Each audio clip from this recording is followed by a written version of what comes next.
시청자 여러분 안녕하십니까? 뉴스앤 이슈 시작합니다. 먼저 오늘의 주요 뉴스부터 보시겠습니다. 화물연대가 총파업 돌입 일주일 만에 파업을 철회하고 현업에 복귀하기로 했지만 현장에서는 어려움이 여전합니다. 건설 현장에서는 콘크리트나 시멘트 같은 자재가 부족해서 공사가 일부 멈춘 곳도 생기고 있습니다. 윤석열 대통령이 논란이 불거진 김건희 여사의 김해 봉하마을 동행 지인에 대해 김 여사의 오래된 부산 친구라고 설명했습니다. 현재 김 여사가 공식 수행이나 비서팀이 없어서 혼자 다닐 수 없는 상황이라고도 부연했습니다. 문재인 정부 초기 임기가 남은 산하기관장들에게 사퇴를 종용한 혐의를 받는 백운규 전 산업부 장관의 구속 전 피의자 신문이 진행되고 있습니다. 백 전 장관은 법원에 출석하면서 재임 시 법이 정한 규정에 따랐다며 혐의를 부인했습니다. 혼자 사는 여성을 상대로 한 범죄가 끊이질 않고 있습니다. 최근에는 한 남성이 여성을 뒤쫓아 현관문에 발을 들여놓으려까지 했는데 사건 당일 CCTV 화면을 YTN이 단독 확보했습니다. 발사 일정이 하루 연기된 누리호가 조립동에서 발사대로 옮겨져 기립이 완료됐습니다. 최종 발사 시각은 발사 당일인 내일 결정됩니다.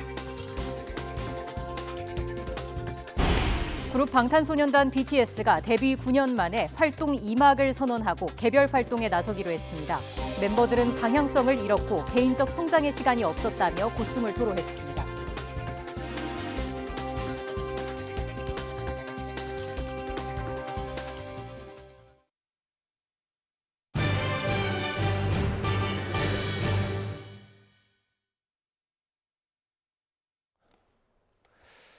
네, 지난해 10월이죠. 우리 가슴을 뜨겁게 했던 누리호 사진입니다.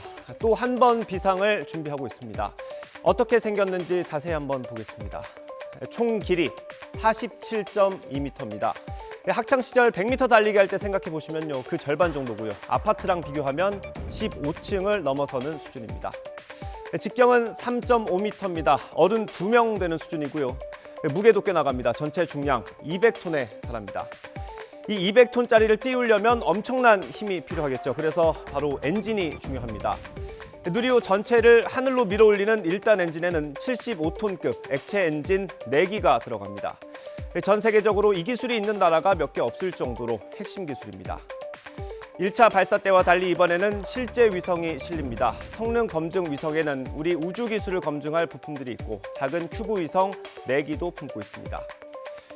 지금까지 설명해드린 것 모두 300여 개 우리 기업과 대학이 만들어낸 성과물입니다. 순수 우리 기술로 만들었다는 얘기입니다. 부족했던 절반을 이번에는 채울 수 있을지 우주 강국으로 날아가는 길목에 섰습니다. 발사 하루 앞으로 다가온 이 누리호가 드디어 하늘을 향해 우뚝 섰습니다. 오후부터는 발사 당일 산화제와 연료 공급을 위한 케이블 연결 작업이 진행될 예정입니다. 나로 우주센터에 나가 있는 우리 취재기자 연결해 보겠습니다. 윤내리 기자. 네, 전남 고흥 나로 우주센터에 나와 있습니다. 네, 나로 지금은 어떤 상태입니까? 네, 발사대에 도착한 누리호는 오전 10시부터 약 1시간 반에 걸쳐 조금 전인 11시 반 기립을 완료했습니다. 발사대에서 직선으로 10여 킬로미터 떨어진 낭도 방파제에서는 이렇게 누리호가 하늘을 향해 우뚝 서 있는 모습을 볼 수 있습니다. 200톤에 달하는 누리호는 지지대 역할을 하는 이렉터 도움을 받아 발사 패드에 수직으로 고정됐습니다. 오후부터는 4개의 팔을 뻗고 있는 초록색 구조물 엄빌리칼 타워를 통해 누리호의 각종 케이블을 연결하는 작업을 거칩니다. 엄빌리칼은 탯줄이라는 의미인데요. 발사 약 4시간 전부터 이 엄빌리칼 케이블을 통해 발사에 필요한 연료와 산화제가 충전됩니다. 앞서 오전 7시 20분쯤 누리호는 조립동에서 나와 1.8km 떨어진 발사대까지 사람이 걷는 속도와 비슷하게 이동을 마쳤습니다. 각종 케이블을 연결하고 나면 저녁 7시까지는 발사체 기능 점검 작업이 계속됩니다. 네, 지금 화면으로 보기에도 바람이 좀 부는 것 같은데 발사를 걱정할 수준은 아닙니까? 네, 지금 이곳은 바람이 조금은 불고 있지만 시간이 지나면서 날씨가 점차 좋아지고 있습니다. 아침에는 여기에서 구름도 많이 껴 있었지만 지금은 해도 나면서 날씨는 점차 좋아질 것으로 예상됩니다. 이번 누리호 2차 발사는 지난 1차 발사 때와 달리 실제 위성을 탑재했다는 차이점이 있는데요. 이번에는 4개의 큐브 위성까지 탑재됐습니다. 큐브 위성은 성능 검증 위성이 안정적으로 궤도에 진입한 뒤 8일째 되는 날부터 차례로 사출돼 지구 대기나 미세먼지 관측 등 각각의 임무를 수행합니다. 1.5톤급 실용 위성을 고도 700km 궤도에 진입시키는 것이 이번 누리호의 임무인데요. 2차 발사가 성공할 경우 세계 7번째로 독자적인 우주 수송 능력을 갖추게 됩니다. 누리호의 두 번째 도전은 내일 오후 4시쯤 이뤄질 예정인데요. 내일 오전과 오후 발사관리위원회가 열려 발사체 준비 상황과 당일 기상 상황 등을 모두 고려해 최종 발사 시각을 확정하게 됩니다. 지난해 1차 발사 때에는 발사대 하부에 작은 문제가 생겼고 해결하는 데 1시간 정도가 소요돼 발사 시각이 오후 5시로 1시간 연기됐습니다. 누리호 발사 성공 여부는 단 16분 7초 만에 판가름 나는데요. 실제 성능 검증 위성이 700km 궤도에 진입했는지는 발사 후 40여 분 뒤 위성과 교신을 통해 확인할 수 있습니다. 공식 발표는 누리호 발사 후 1시간 뒤쯤 나올 것으로 보입니다. 누리호 2차 발사를 앞두고 나로우주센터 주변 통제는 더욱 삼엄해졌는데요. 나로우주센터 길목인 나로터널에는 검문소가 설치돼 마을 주민과 취재진을 제외한 외부인 출입을 통제하고 있습니다. 또 누리호 발사 준비 과정에서 혹시 모를 안전사고에 대비하기 위해 소방인력 70여 명도 배치됐습니다.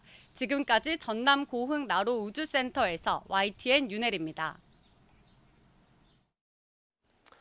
네, 화물연대 파업이 일주일 만에 끝났지만 여러 건설 현장이 당장 정상화되는 건 아닙니다. 공사 자재가 부족해서 일부 공정이 중단된 곳도 여럿 있습니다.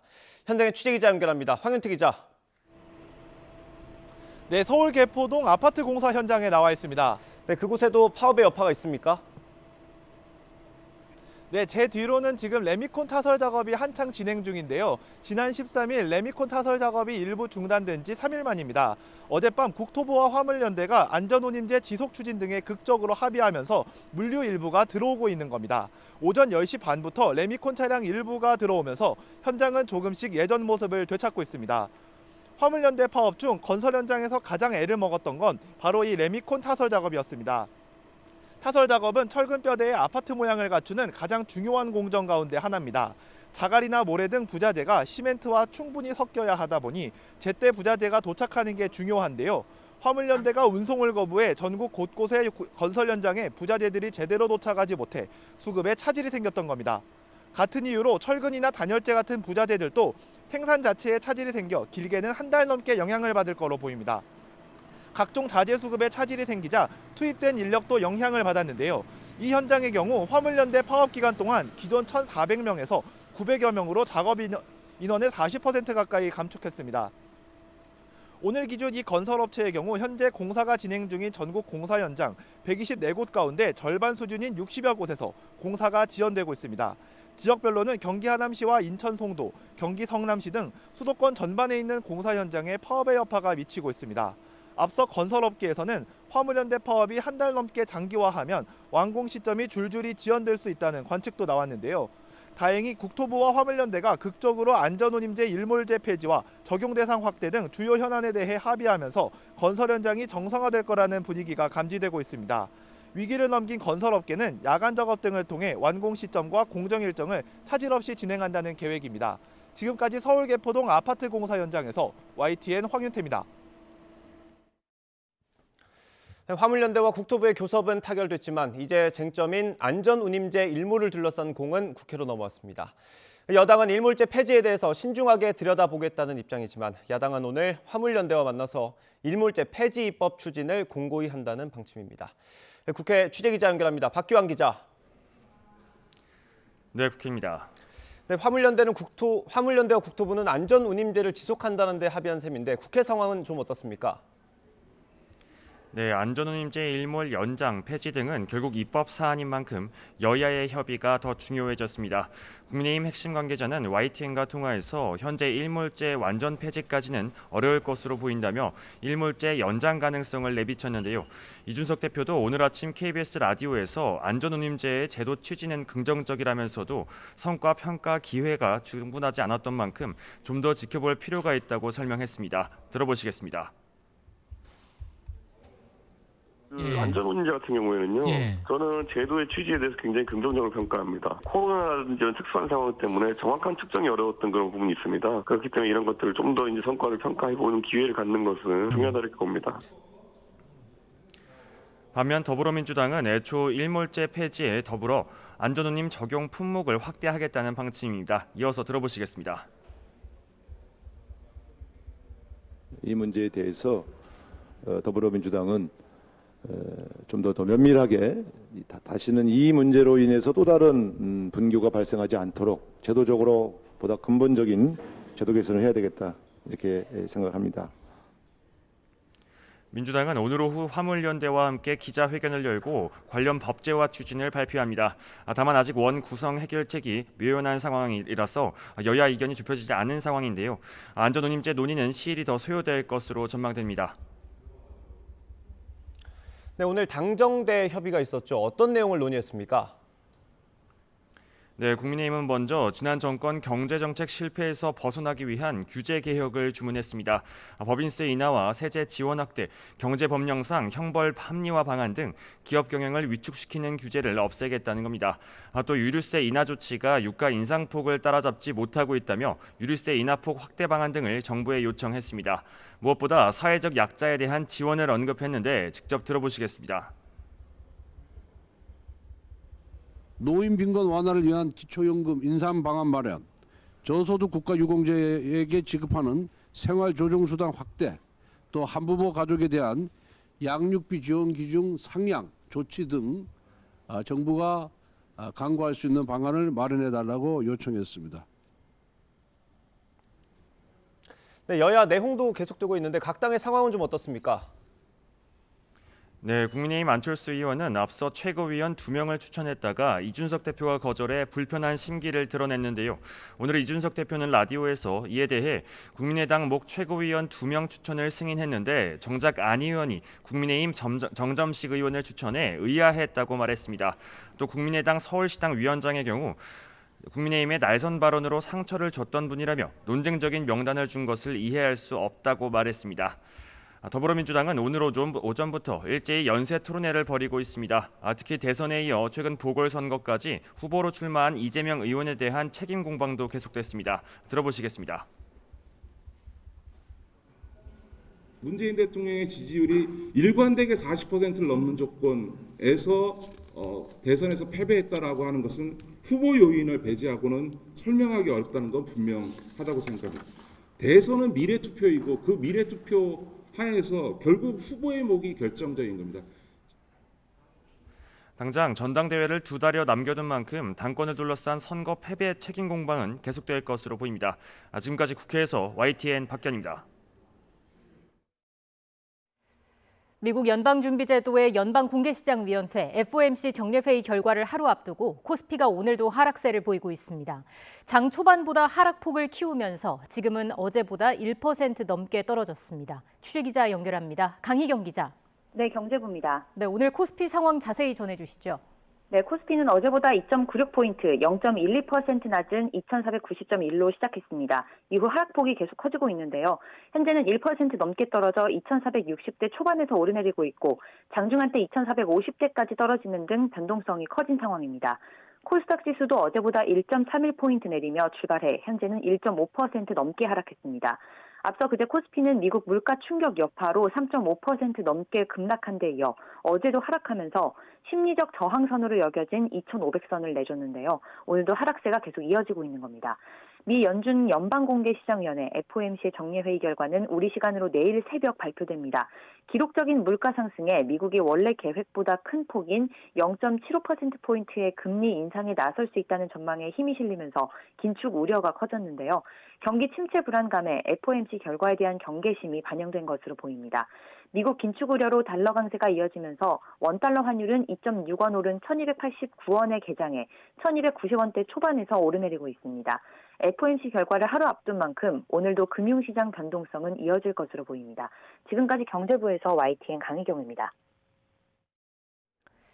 한 남성이 새벽에 홀로 걷는 여성을 몰래 뒤쫓아 집까지 따라 들어가려다가 도망치는 사건이 벌어졌습니다. 다행히 여성이 미행을 당하고 있다는 사실을 알아채고 황급히 문을 닫으면서 더 큰 피해는 막았습니다. 이렇게 혼자 사는 여성을 대상으로 한 범죄가 끊이질 않고 있습니다. 취재기자 연결해서 자세히 알아보겠습니다. 윤성훈 기자. 네, 사회일부입니다. 네, 먼저 당시 상황부터 자세히 설명해 주시죠. 네, 우선 취재진이 확보한 CCTV 영상 보면서 말씀드리겠습니다. 사건이 발생한 건 지난 6일 새벽 6시 반쯤입니다. 검은 티셔츠를 입은 남성이 귀가 중인 여성의 뒤를 바짝 쫓습니다. 두려움을 느낀 여성은 멈춰서서 뒤를 돌아봅니다. 그러자 남성은 여성을 쫓는 게 아니라는 듯 근처 건물로 들어갑니다. 조금 시간이 흐른 뒤 남성은 건물에서 나와 두리번거리며 여성을 찾습니다. 그리고 여성을 발견하고선 전속력으로 달려 뒤를 쫓습니다. 이 남성은 여성이 집으로 들어갈 때까지 미행을 계속합니다. 피해 여성은 서울 마포구 대흥역 개찰구에서부터 해당 남성이 자신의 뒤를 쫓아왔다고 취재진에 설명했습니다. 또 현관문을 열고 뒤를 돌아보는 순간 남성이 문 안으로 발을 들여놓으려 했지만 신속히 문을 닫으면서 더 큰 피해를 막았다고 전했습니다. 현재 이 남성이 누군지는 확인되지 않고 있습니다. 피해자 신고를 받은 경찰은 영상 속 남성의 신원 파악에 주력하고 있습니다. 압수수색 영장을 발부받아 추적하고 있습니다. 네, 혼자 사는 여성을 상대로 한 범죄가 끊이질 않고 있는데 3년 전에도 비슷한 일이 있지 않았습니까? 네, 지난 2019년 5월 신림동 성폭행 미수 사건이 있었습니다. 30대 남성 조모 씨가 신림동 원룸에 사는 20대 여성을 따라가 자택에 침입하려다 미수에 그친 사건이었습니다. 오늘 전해드리는 대흥역 사건과 비슷했는데요. 처벌 수위를 놓고 논란이 일기도 했습니다. 당시 검찰은 주거침입 혐의에 더해 강간 미수 혐의도 적용해 조 씨를 구속 기소했습니다. 하지만 1심과 2심 재판부 그리고 대법원까지 조 씨의 주거침입 혐의만 인정해 징역 1년의 실형을 선고했습니다. 강간 미수 혐의는 무죄로 판단했습니다. 조 씨가 성폭행을 저지르기 위해 주거침입을 시도한 것 아닌가 강한 의심이 들기는 하지만 범죄 의도만으로 처벌하는 규정은 없다는 이유였습니다. 범행을 시도하더라도 구체적인 피해가 발생하기 전엔 마땅히 처벌할 수 없다는 설명이었습니다. 여론은 들끓었습니다. 명백한 범죄 시도였고 그 시도만으로 엄벌해야 재범을 막을 수 있다는 비판의 목소리가 높았습니다. 이번에 또 비슷한 사건이 벌어지면서 범인 검거와 처벌 수위에도 관심이 쏠릴 것으로 보입니다. 아울러 혼자 사는 여성을 범죄로부터 막는 치안 대책도 절실해 보입니다. 지금까지 사회일부에서 전해드렸습니다. 문재인 정부 초기 임기가 남은 산하기관장들에게 사퇴를 종용한 혐의를 받는 백운규 전 산업부 장관의 구속 전 피의자 신문이 열리고 있습니다. 백 전 장관의 구속 여부는 검찰 수사가 문재인 정부 청와대 윗선으로 확대될 수 있을지를 가늠해 볼 중대 분수령이 될 전망입니다. 현장 취재기자 연결하겠습니다. 송재인 기자.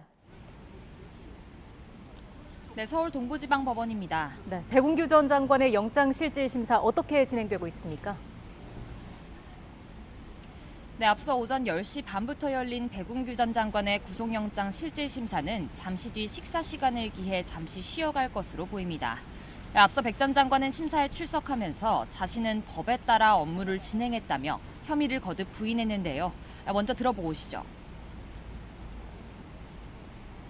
제가 장관 재임 시에 법이 정한 규정에 따라서 일을 처리했습니다. 오늘 영장 실질심사에 성실히 임하도록 하겠습니다. 감사합니다. 백 전 장관에게 적용된 혐의는 직권남용 권리행사 방해입니다. 문재인 정부 초기 탈원전 정책 추진에 속도를 내기 위해 전 정부 때 임명됐던 13곳 산하기관장들의 사퇴를 종용했다는 내용인데요. 후임 기관장이 임명되기 전 내부 인사결정을 취소하도록 지시한 혐의와 특정 산하기관의 경우 후임 기관장 임명을 부당하게 지원한 혐의 역시 포함됐습니다. 오전에 이어 오후 심사에서도 백 전 장관 측과 검찰의 치열한 혐의 다툼이 예상되는데요. 백 전 장관이 문재인 정부 주요 인사 가운데 첫 구속 사례가 될지 그 구속 여부는 이르면 오늘 밤 나올 예정입니다. 네, 백 전 장관의 구속 여부는 향후 검찰 수사에 상당한 영향을 줄 수밖에 없겠죠. 네, 그렇습니다. 오늘 영장 심사가 더욱 주목되는 이유 중에 하나인데요. 검찰이 백 전 장관의 신병을 확보한다면 문재인 정부 청와대 핵심 관계자들, 이른바 윗선에 대한 수사를 본격화할 수 있는 발판이 마련됩니다. 검찰은 이미 당시 산하기관장 사퇴 문제를 논의한 청와대 인사를 특정하면서 윗선에 대한 수사 의지를 내비쳤는데요. 당시 청와대 인사수석실 행정관으로 근무했던 박상혁 현 민주당 의원이 산업부 인사담당 부서인 운영지원과와 소통하면서 인사와 관련한 청와대의 뜻을 전했다고 보고 수사선상에 올린 것으로 전해졌습니다. 검찰은 우선 대대적인 압수수색을 통해 확보한 자료와 관계자 진술을 통해 백 전 장관의 직권남용 혐의 입증에 자신감을 보이는 분위기인데요. 여기에 사건 구조가 비슷한 환경부 블랙리스트 사건으로 김은경 전 장관이 직권남용 유죄를 확정받아 관련 판례가 확립됐다는 점도 영향이 있을 것으로 기대하고 있습니다. 다만 구속영장을 발부하는 핵심 근거가 증거인멸과 도주 우려라는 점을 고려하면 김 전 장관의 구속심사 때와 마찬가지로 백 전 장관의 영장 역시 기각될 수도 있다는 분석도 나옵니다. 법원에서 백 전 장관의 직권남용 혐의를 따져봤을 때 구속수사의 필요성을 인정하지 않는다면 청와대 윗선 개입 수사의 동력은 떨어질 수밖에 없을 것으로 보입니다. 지금까지 서울 동부지방법원에서 YTN 송재인입니다.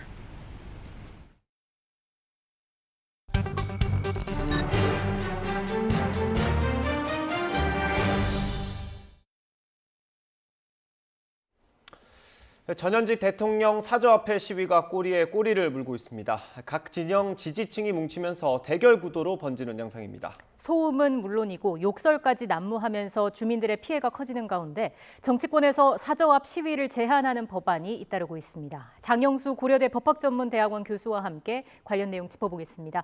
교수님 나와 계시죠? 예, 안녕하십니까. 네, 교수님, 윤석열 대통령 사저 앞에서 집회가 시작이 됐습니다. 윤 대통령이 출근길에 기자들의 이 질문을 받고 답변을 했는데요. 이 내용 먼저 들어보고 얘기 나눠보겠습니다. 아크로니스타에서 지금 맞불 시위 벌어지고 있는데요. 이에 대해서 좀 어떻게 보고 계세요? 법에 따른 국민의 권리니까 거기에 대해서는 제가 따로 언급하지 않겠습니다. 네, 교수님 기사로 접하셨을 것 같은데요. 이 주택 바로 앞인데 대형 스피커나 확성기 이런 것도 동원이 됐습니다. 이게 합법적인 집회는 맞는 거죠? 현행법상으로 이제 확성기 동원하지 말라는 그런 규정은 없습니다. 그럼 이게 그리고 이제 소음 규제 기준은 있는데 문제는 이 소음 규제 기준에 따라서 제한이 되기가 굉장히 어려운 게 이 데시벨 제한 같은 것은 이제 비교적 선진국 수준에 맞춰놨는데 이 측정 방법이 좀 복잡합니다.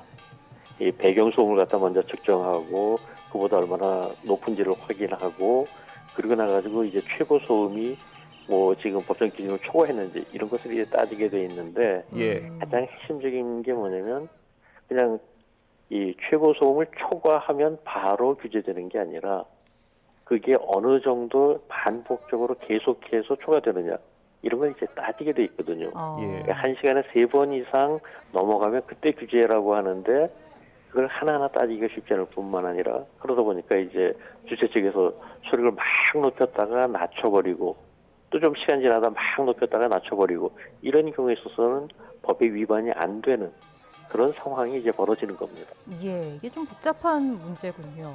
윤석열 대통령 사저 앞에 집회가 있었고요. 바로 10m 떨어진 곳에서 또 다른 집회가 있었습니다. 맞불에 또 맞불을 놓은 셈인데 충돌 우려가 있을 수도 있는데 어떤 이런 이유로 집회를 제한할 수 있는 방법은 없는 겁니까?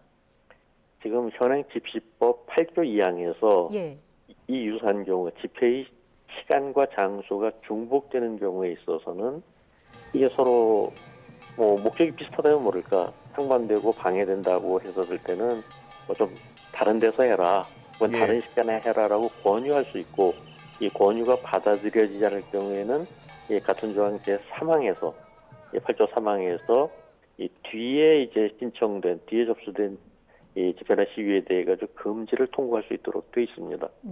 그렇군요. 이게 이제 법상으로 가능한데 뭐 아직 그렇게 금지시키질 않고 있는 것이죠. 아 그렇군요. 사실 이런 맞불 시위가 발단이 된 게 문재인 전 대통령 사저 앞에 집회 때문이죠. 주민들이 고통을 호소했는데도 사실 별다른 조치가 없었던 것 같고요. 결국 비서실이 집회 단체를 고소를 하기도 했습니다. 개인적인 비방이나 모욕 이런 거는 뭐 차치하더라도 인근 주민들이 이런 고통을 막을 수 있는 방법은 없습니까? 지금 세 가지로 이제 관점을 나눠서 볼 필요가 있습니다.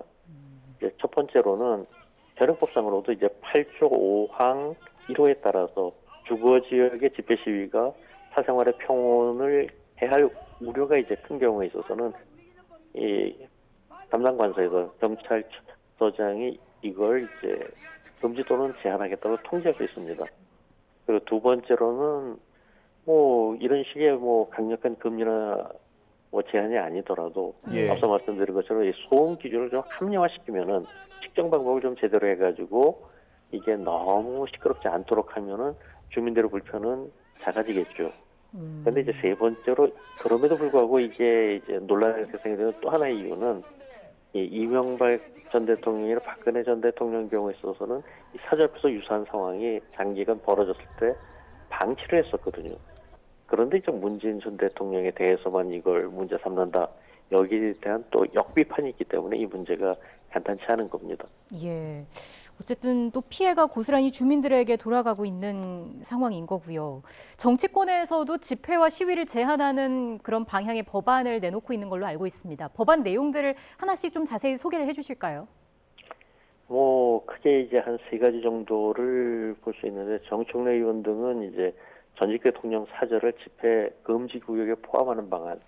한병도 의원 같은 분은 이제 뭐 여러 가지 비방 목적이나 악의적인 표현 뭐 이런 것들에 대해서 금지하는 개정안. 박광원 의원 같은 경우에도 조금 비슷하지만 다르게 어떤 선동적인 혐오 표현을 갖다 금지하는 개정안 이런 것들이 이제 주로 문제가 됩니다. 예. 그런데 이제 먼저 정청래 의원이 얘기했었던 개정안 같은 경우는 좀 문제가 있습니다. 예. 왜냐면은 이제 중요 국가기관이나 뭐 혹은 외국 관저나 뭐 이런 것들에 대해 가지고 제한하는 것은 예. 예, 공직 수행과 관련된 거거든요. 그런데 이제 전직 대통령은 더 이상 공직 수행자 아니라 국민의 한 사람으로 돌아온 것이지 않습니까? 예. 이랬었을 때 전직 대통령만 특별 취급한다라고 하는 것은 국민들이 납득하기가 좀 어렵습니다. 그래도 전직 대통령만 그렇고 전직 국회의장이나 대법원장은 안 그런지 그리고 이 대통령이 일반 국민하고 그런 점에서 항상 특별 대우를 받아야 되는지 이런 것들도 문제가 될 거고요. 그리고 악의적 표현이나 혐오 표현 같은 것들은 지금 집시법에서 명시적인 규정을 두고 있지는 않지만 시행령에서 예. 시행령 4조 2항에서 이 사람에게 모욕을 줄 수 있는 뭐 구호, 낙서, 유인물 배포 이런 것들에 대한 규제가 가능하도록 명시되어 있습니다. 따라서 이걸 굳이 법률로 정하지 않았기 때문에 문제다라고 하기보다는 예. 이 시행령에 있는 것이 제대로 시행되도록 하는 그럼으로써 한편으로서는 뭐 집회 시위 자유는 보장되지만 다른 한편으로서는 그게 오남용되는 것은 차단하는 그런 이 집회 시위 통제 방식이 필요하지 않느냐. 예. 저는 그렇게 생각합니다. 예. 그러면 교수님께서 보시기에 지금 집시법이 개정이 필요한지 궁금하고요. 입법 방향은 그러면 어떤 쪽으로 가는 게 좋다고 생각하시는지 궁금합니다. 지금 나왔었던 것보다 오히려 다른 면에서 개정이 필요한 부분들이 있다고 생각이 됩니다. 뭐 예컨대 야간 5개 집회에 돼가지고 집시법 제10조에 대해서 헌법재판소 헌법 불합치 결정이 과거 나왔었거든요. 예. 근데 시간이 매우 많이 흘러서 그게 사실상 무효화되는데도 법 개정이 현재까지 없습니다. 이런 것들 개선 입법이 필요할 거고요. 아까 말씀드린 이제 소음 측정 방식 같은 거 합리화시키는 이건 이제 뭐 법률에 직접 하는 건 아니지만 그리고 시행령에서 하고 있는 것인데 이런 것들도 좀 개선되어야 될 거고. 예. 그리고 이제 또 한 가지 문제는 이 청와대 이제 대통령 관저라고 해가지고 과거 이 집회 금지 구역에 포함이 돼 있었는데 이게 청와대를 이전하면서 공백 상태가 생겨버렸거든요. 대통령 집무실에 대한 이 규정이 법에 없는데 이런 부분도 보완되어야 할 부분이라고 봅니다. 교수님, 그리고 궁금한 게 이게 우리나라만의 일인가 싶기도 하거든요. 외국의 경우는 이런 걸 어떻게 좀 규제를 하고 있는지 궁금한데요. 뭐 미국 같은 경우는 연방국가고 주마다 그리고 이제 자치단체마다 이제 기준이 통일되어 있지 않습니다. 다만 이제 전체적으로 볼 때 이제 엄격하게 규제한다는 공통 분모는 찾을 수 있습니다. 뭐 뉴욕시 같은 경우 이제 확성기 사용할 때 별도 신고해서 허가받도록 한다든지 일본 같은 경우에 있어서도요. 뭐 국회의사당이나 외국 공간 등 앞에서 확성기 사용을 금지하고 있고 또 독일 집회법 같은 경우에 있어서 우리나라는 이제 뭐 한 3가지 정도로 이 지역을 구분하고 있는데 7가지로 구분해서 주거 지역이나 병원 지역에 있어서는 이 소음 제한을 우리보다 훨씬 더 낮게 제한을 하고 있습니다. 예. 이런 면에 있어서는 우리가 조금 더 신경 써야 될 부분이라고 생각됩니다. 예. 집회 시위 관련해서 논란이 되는 게 하나 있어서 하나 여쭤보겠습니다. 그 경찰이 용산 대통령 집무실 인근의 집회를 막으려고 법적 대응을 하는데 수천만 원을 썼다는 내용이 보도가 됐는데 이 부분은 어떻게 생각하십니까? 사실 저는 이건 적절하지 않다고 봅니다. 뭐 경찰이 대통령 집무실을 보호하려고 하는 건 좋은데 그것도 어디까지나 법적인 기준, 법적인 절차에 따라야 되는 거거든요. 예. 법원에서 이거는 허용돼야 된다라고 하는 것을 경찰이 독자적으로 하고 그러고 나서 이제 그것에 대해 가지고 소송을 통해 가지고 계속 비용을 지불하는 거. 이건 경찰은 무조건 현행법상 막을 수 없는 집회 시위를 막으려고 할 게 아니라 입법적으로 해결해야 될 문제고 만약에 그렇지 않다면 법 개정이 될 때까지 집회가 있을 때마다 같은 방식으로 대응하고 같은 소송 비용을 지출하고 이걸 반복할 수는 없지 않느냐 저는 그렇게 봅니다. 일단 법원이 모두 집회 주최 측에 손을 들어줬는데 경찰이 본안 판단을 받아보겠다라면서 예산을 투입해서 소송전을 벌이고 있다는 점도 지금 지적이 되고 있는 상황입니다. 교수님께서 마지막으로 한 말씀 해주시죠. 지금 이 모든 문제를 포함해서 결국 이 집시법 자체가 깔끔하게 정비되지 못한 것들 그리고 그것과 관련해서 이제 정부 여당이 일방적으로 할 수 있는 것이 아니라 국회 다수를 형성하고 있는 야당의 협조를 받아야 되는 점 이런 점들이 이제 현재 문제를 낳고 있고 이런 문제들을 갖다가 앞으로 여야 협의를 통해서 합리적으로 해결하는 것이 최선이다. 저는 그렇게 생각합니다. 네, 알겠습니다. 지금까지 장영수 고려대 법학전문대학원 교수와 함께 이야기 나눴습니다. 교수님 오늘 말씀 잘 들었습니다. 예, 감사합니다.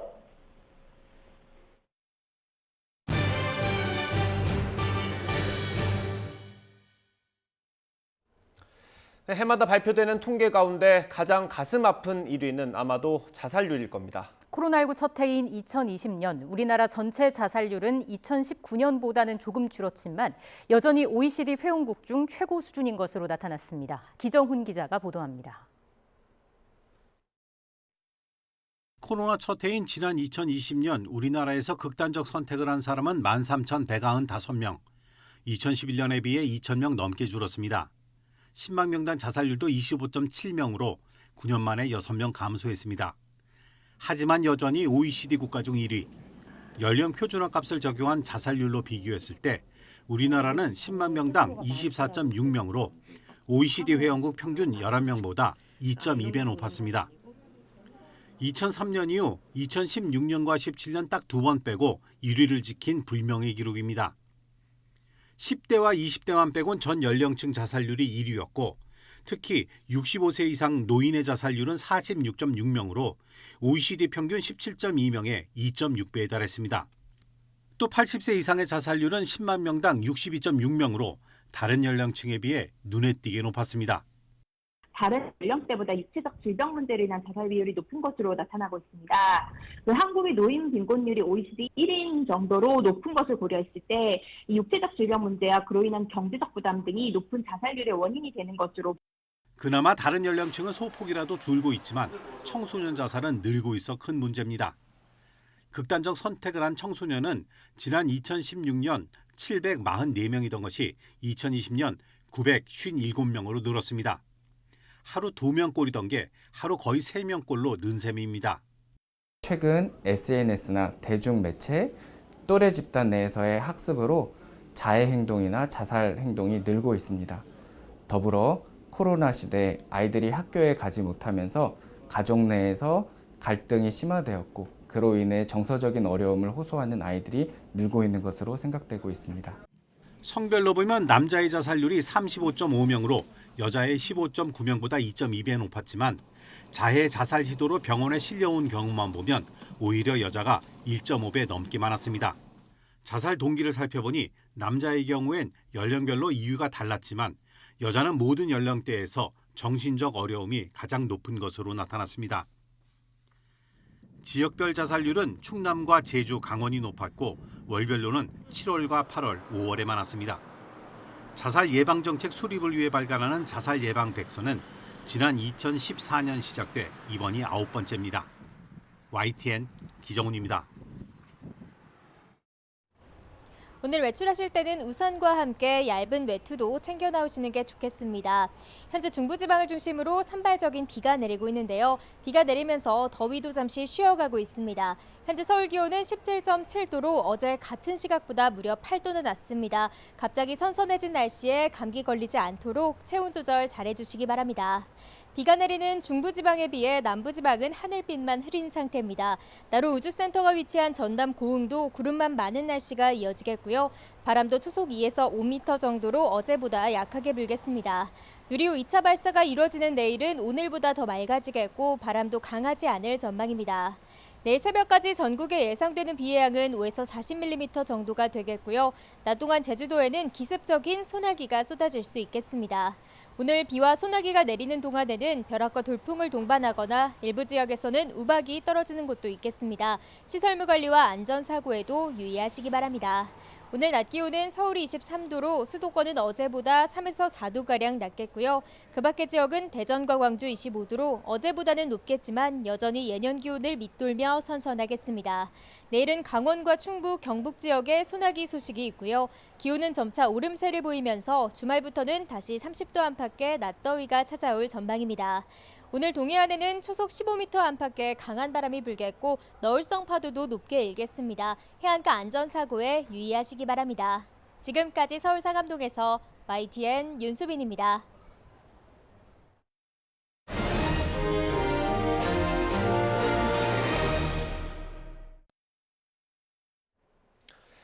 조용한 내조라는 말과 달리 행보 하나하나의 파장이 적지 않습니다. 김건희 여사가 봉하마을을 방문할 때 지인을 데려갔던 게 논란이 되고 있습니다. 친하게 지내던 대학 교수였는데 커뮤니티에선 무속인이라는 루머까지 돌았습니다. 야당은 김 여사가 스스로 비선 논란을 자초했다고 비판했습니다. 네, 대통령실은 추모의 마음을 사적 논란으로 몰아가지 말라고 반박했습니다. 또 권양숙 여사를 만날 때는 그 지인이 배석하지 않았다고도 설명했습니다. 김건희 여사의 활동 폭이 넓어지고 논란도 뒤따르면서 정치권을 중심으로 제2의 부속실을 만들자는 목소리가 커지고 있습니다. 윤석열 대통령의 생각은 어떨까요? 오늘 출근길 발언 들으면서 전국대담 시작하겠습니다. 지인분께서 같이 동행하신 거에 대해서 민주당에서는 뭐 비선이라는 단어를 사용하면서 비판을 하기도 하는데 그런 부분에 대해서는 좀 어떻게 보시나요? 뭐 그런 얘기 하도 많이 들어서 선거 때부터. 근데 그 언론의 사진에 나온 그분은 저도 잘 아는 제 처에 오래된 부산 친구입니다. 그래서 뭐 아마 저 여사님 만나러 갈 때 좋아하시는 빵이든지 뭐 이런 걸 좀 많이 들고 간 모양인데 부산에서 그런 거 잘하는 집을 안내를 해준 것 같아요. 대통령님 여사 그 운영하시던 회사 직원들이 일정에 동행하고 대통령실 채용 지원하고 있다에 대해서 조금 논란도 있는데 거기에 대해서는 어떻게 생각하시는지 여쭤보셨습니다. 글쎄요, 지금 뭐 공식적인 그 수행이나 비서팀이 전혀 없기 때문에 혼자 다닐 수도 없고 그래서 지금 뭐 그렇다고 뭐 어떻게 좀 방법을 알려주시죠. 내부도 부활이 이렇게 중요하냐.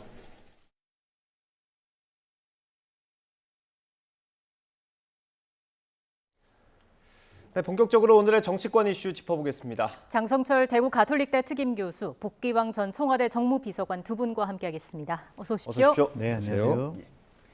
교수님 일단 이걸 여쭤보겠습니다. 네. 그 공개 비공개 여부를 떠나서 대통령 부인으로서 간 거니까 공식 일정은 맞지 않습니까? 그럼 당연하죠. 예. 공식 일정이죠. 대통령 부인이라는 자리가 최고의 공인의 부인 아니겠습니까? 예. 그러면은 공인이라고 볼 수밖에 없고 지금 저분의 행동은 모든 것이 공식적인 행동이다, 예. 말이다 이렇게 볼 수밖에 없습니다. 저는 불필요한 논란을 괜히 불러일으키지 않았나라는 좀 생각이 들어요. 제1부속실 만들면 됩니다. 예. 대통령 부인이시잖아요. 예. 그러면은 공식적으로 보좌를 받아야 합니다. 과거에 내가 대선 때 제2부속실을 없애버리겠어요. 그래서 지금 어떻게 해야 될지 모르겠습니다라고 기자들한테 물어보는 예. 거는요. 조금 기자분들이나 언론이나 저희 같은 평론가들이 부속실 만들으셔가지고 좀 제대로 보좌받는 게 좋겠습니다라는 얘기를 해주길 바라는 것이 아닌가라는 좀 생각이 들어요.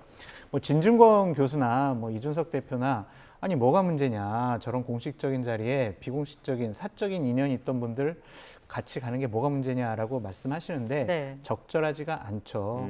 국민의 세금으로 여러 가지 보좌를 받고 있는 분인데 사적인 인연이 있던 분들과 함께 저런 공식적인 행동을 한다는 것 자체가 상당히 부적절해 보이고요. 예. 자칫 잘못하면 저분들이 비선 실세 그리고 저분들이 호가호위할 수가 있어요.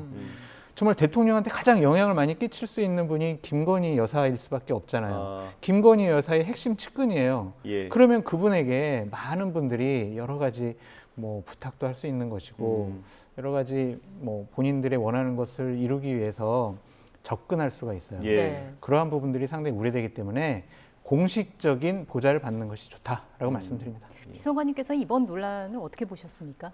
부끄러운 일이죠. 대한민국에 이런 일이 발생할 수가 있나라는 어떤 경악스러운 일이기도 하고 우리가 비선 실세 최순실 국정농단 사건을 불과 5년 전에 경험을 했는데 예. 거의 흡사한 경우 아니겠습니까? 예. 아직은 어떤 농단이 이루어지진 않았습니다만 예.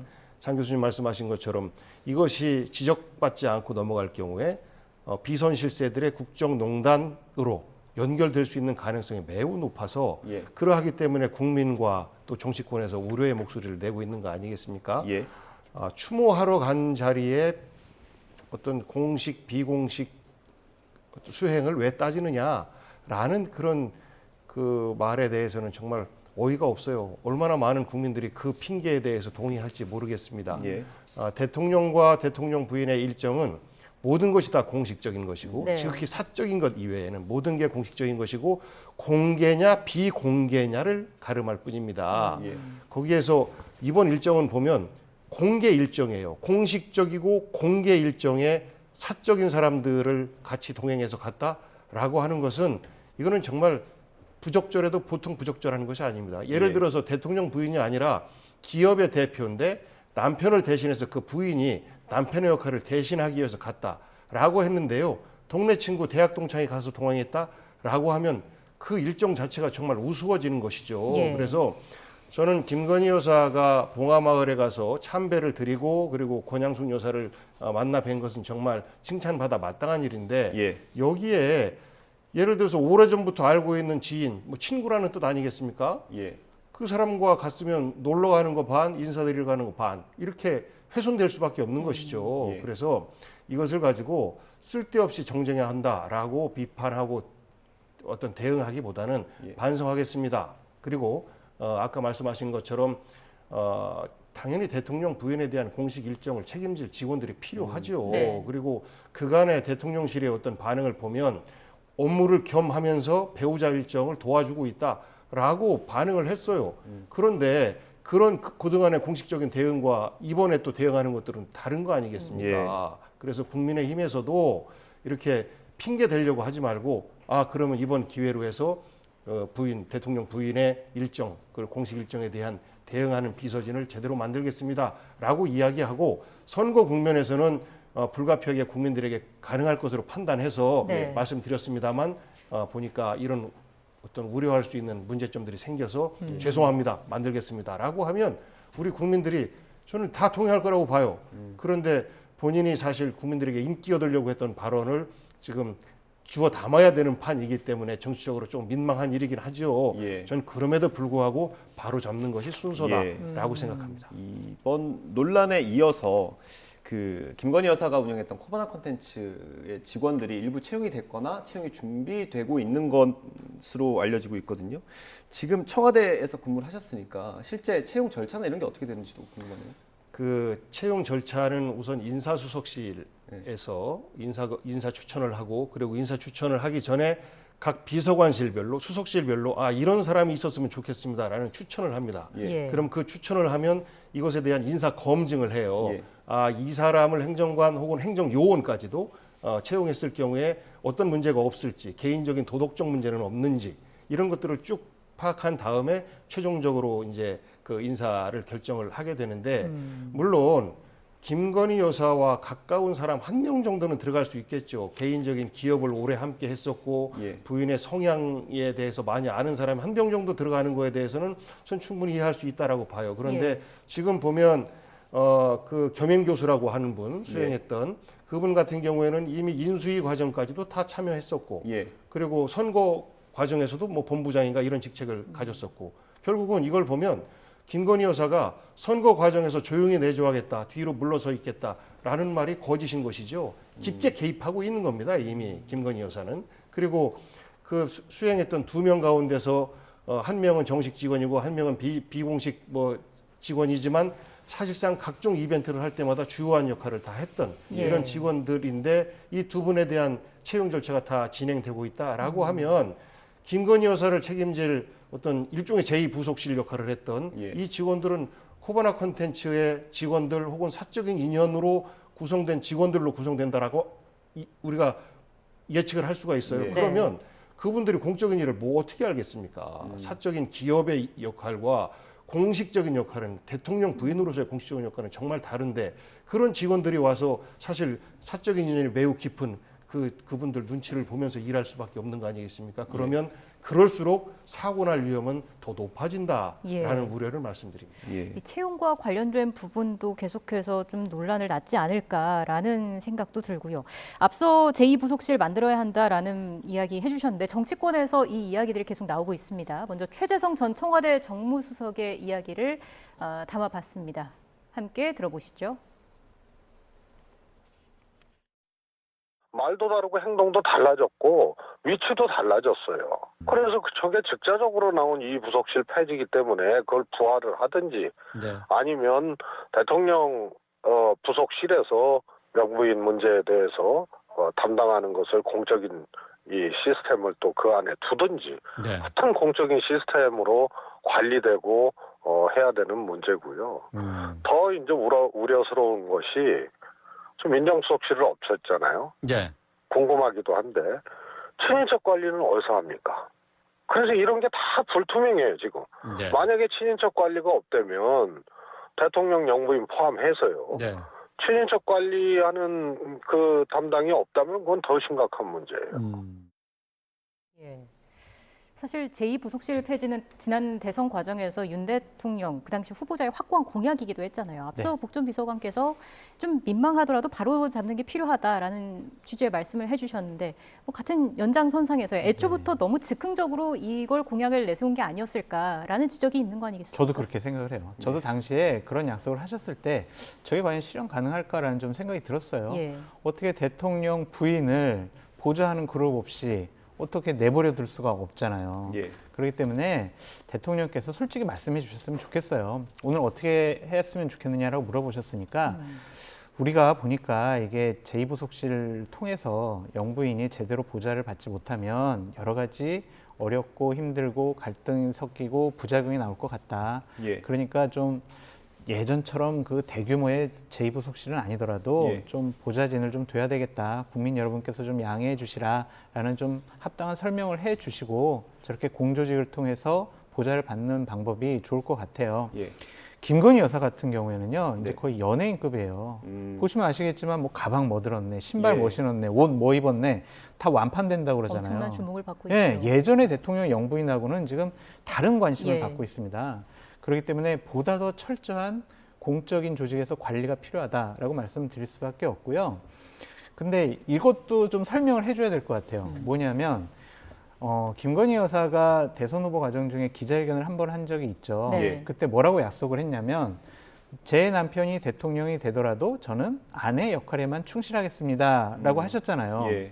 그러니까 대통령하고 같이 반려견과 함께 산책하는 거, 같이 영화 가는 거 이거는 아내 역할이라고 할 수가 있지만 지금 전직 대통령 영부인들을 만나러 가시는 거는 아내 역할이 아니에요. 저거는 영부인으로서 역할을 하는 거다라고 볼 수밖에 없거든요. 그럼 내가 과거에 그렇게 약속했지만 이제는 좀 대통령 부인으로서 해야 될 공적인 일들이 있습니다. 그래서 제가 좀 활동하더라도 국민 여러분들께서 양해를 해주셨으면 좋겠습니다. 이런 먼저 말씀을 하신 다음에 저런 활동을 하는 게 맞지 그냥 내가 나가서 화면에 보이고 또한 국민들께 내 모습을 보이면 대통령의 인기가 올라가고 분위기가 괜찮을 것 같아. 이렇게 하면요 큰 문제가 생깁니다. 솔직히 지금 김건희 여사의 팬클럽 때문에 얼마나 지금 난리가 나고 있지 않습니까? 그러니까 그러한 불필요한 논란 불러일으키지 않아야 되고 앵커께서 말씀하셨듯이 제2부속실 그냥 복구하시면 된다라고 말씀드려요. 예, 아마 오늘 출근길에 윤석열 대통령 발언을 보면 민심이나 여론을 좀 보고 결정하겠다라고 말씀을 하셔서 아마 조만간에 결정을 내실 것 같아요. 네. 그 최재성 정무수석 저희 인터뷰 보여드렸는데 그 민정수석실이 없는 거에 대한 좀 우려를 나타내셨어요. 그건 어떻게 생각하세요?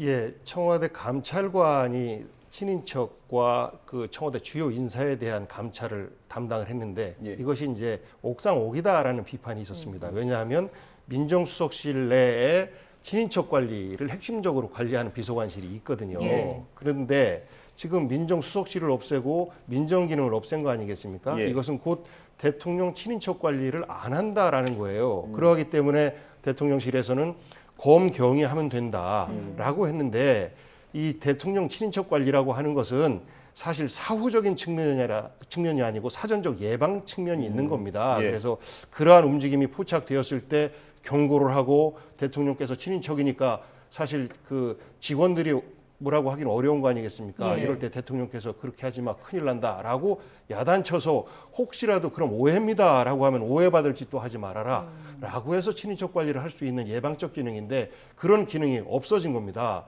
그러면 일 터지고 나서 사후에 경찰이 수사를 들어가고 검찰이 벌을 주고 하는 것으로 대체하겠다라는 거 아니겠습니까? 이것은 정말로 청와대의 그동안에 한 60여 년 동안 해왔던 조직에 대한 이해가 너무 없는 것이죠. 제2부속실을 없애겠다라는 것이 대통령 선거 과정에서 표에 도움이 될 것 같으니까 그렇게 했던 것이고 그리고 민정수석실에 대해서 민정수석실의 긍정적 측면과 또 부정적 측면이 있었던 거 아니겠습니까? 부정적 측면을 부각시켜내면서 민정수석실 없애겠습니다라고 약속을 했는데 덜커덕 친인척 관리에 빈 공간이 생긴 겁니다. 그러면 그것에 대해서 저는 인정을 하고 제2부속실을 없애겠습니다라는 부분에 대해서도 그때 성급한 이야기였습니다라고 하는 것처럼 민정수석실 혹은 비서관실 내에 그 친인척 관리하는 그런 업무를 담당하는 비서관실을 두겠습니다. 행정관을 두겠습니다라고 하는 것이 맞다. 그것에 대한 우려를 빨리 씻어줘야 된다. 그리고 나서 국회에서 그 청와대 감찰관이 임명된다라고 하면 중복되는 기능을 없애기 위해서 그러면 이렇게 하겠습니다라고 없앨 수는 있어요. 대신에 그 감찰관실에 감찰관 혼자만 두는 것이 아니라 감찰 업무를 담당할 수 있는 행정관들, 직원들을 충분히 확보를 해줘야 되겠죠. 그렇게 하면 모르겠는데 지금은 사실상 빈 공간이 되어 있어서 대통령 배우자를 비롯해서 배우자의 친척 관리까지 사실 현재는 관리로부터 벗어나 있는 상황입니다. 그런 우려가 굉장히 심각한 겁니다. 채워야 할 부분들이 지금 보이고 있고요. 또 국민 앞에 충분한 설명이 있어야 할 것으로 보이고요.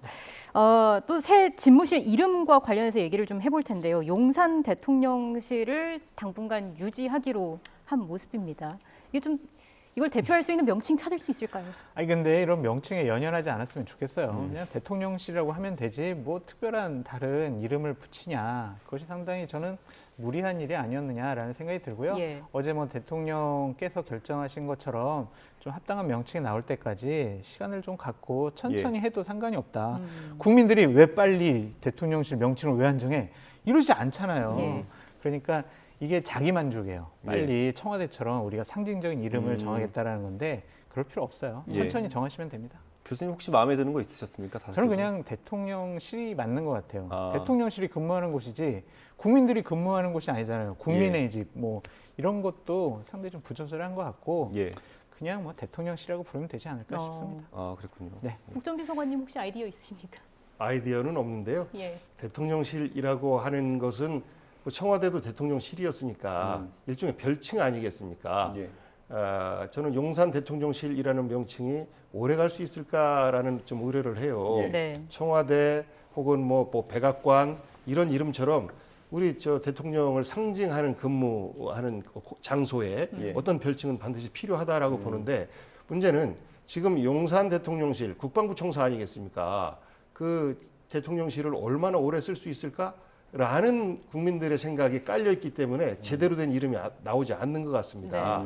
그래서 저는 지금부터라도 장기적으로 청와대를 대체할 수 있는 대통령 그 근무 공간, 직무 공간을 어떻게 마련할 것인지에 대한 플랜을 지금부터 준비했으면 좋겠어요. 그래서 앞으로 5년 혹은 다음 대통령까지는 용산에서 근무를 하지만 우리 대한민국의 국격에 맞는 대통령 근무 공간을 따로 만들고 예를 들어서 저는 뭐 세종시 정도가 정말 적당하다라고 생각하는데 그런 쪽에 로드맵을 국민들에게 발표하고 그 과정에서의 명칭을 우리가 고민해 본다면 오랫동안 국민들의 어떤 관심을 갖게 될 것이고 이 안에서 좋은 아이디어들이 나오지 않을까 이렇게 생각합니다. 현재로서는 용산 대통령실이 가장 어울리는 것 같습니다. 예, 조금 더 큰 그림까지 제안을 해주셨고요.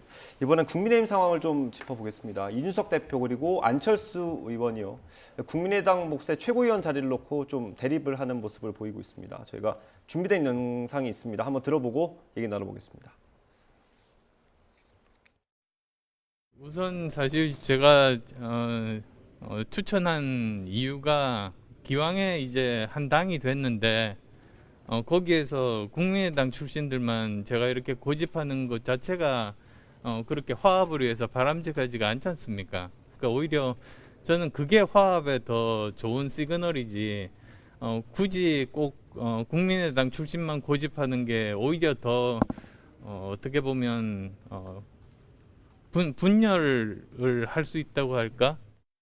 우선 안철수 의원과 친윤그에 아무 관계 없고요. 정점식 의원보다는 국민의당 측 인사가 차이 낫지 않겠냐 이런 얘기를 하고 있는 것이고 그렇군요. 안철수 대표가 왜 2달 전에 얘기하지 그랬냐 그랬는데 사실 명단이 한 달 전에 왔습니다.